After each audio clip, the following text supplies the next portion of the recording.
इसका recording studio Ekangar Sarai. DJ Kundan राज।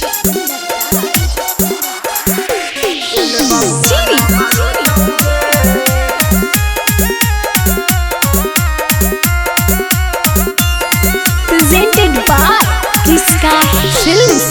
बैकटपुर मंदिलिया में तोर सदिया होतौगे, बैकटपुर मंदिलिया में तोर सदिया होतौगे।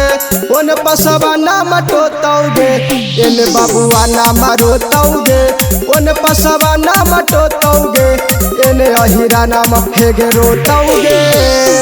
दिलावा के दरादवा छौरी उठावे करतौगे, दिलावा के दरादवा छौरी उठावे करतौगे। ओन पसवा नाम टोतौगे, एने बबुआ नाम रोतौगे।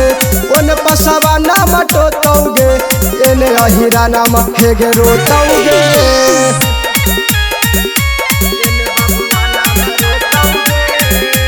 डीजे कुंदन राज।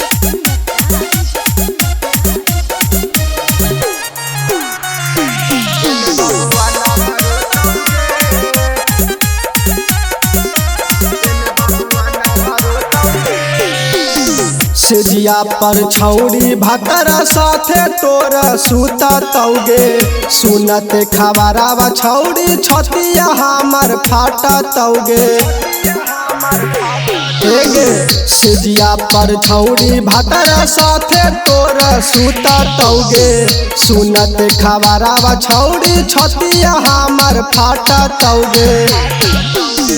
चोलिया के हुक्का छौरी भतर खोलतौगे, चोलिया के हुक्का छौरी भतर खोलतौगे। ओन पसवा नाम टोतौगे, एने बबुआ नाम रोतौगे। ओन पसवा नाम टोतौगे, एने अहिरा नाम हेगे रोतौगे।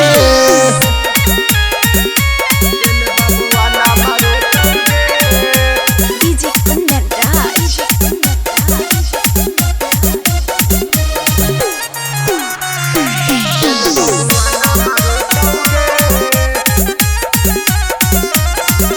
इसका रिकॉर्डिंग स्टूडियो एकंगर सराय। राहुल राशीला छोड़ के चल जाइतौ दुनिया गे। साथे जिए मरे के खैले रहनी कीरी आगे। सुन गे राहुल राशीला छोड़ के चल जाइतौ दुनिया गे। साथे जिए मरे के खैले रहनी कीरी आगे। लाजो नहीं लगलौ छौरी कैनही सदिया गे, लाजो नहीं लगलौ छौरी कैनही सदिया गे। ओन पसवा नाम टोतौगे, एने बबुआ नाम रोतौगे। ओन पसवा नाम टोतौगे, एने अहिरा नाम हेगे रोतौगे। इसका रिकॉर्डिंग स्टूडियो एकंगर सराय।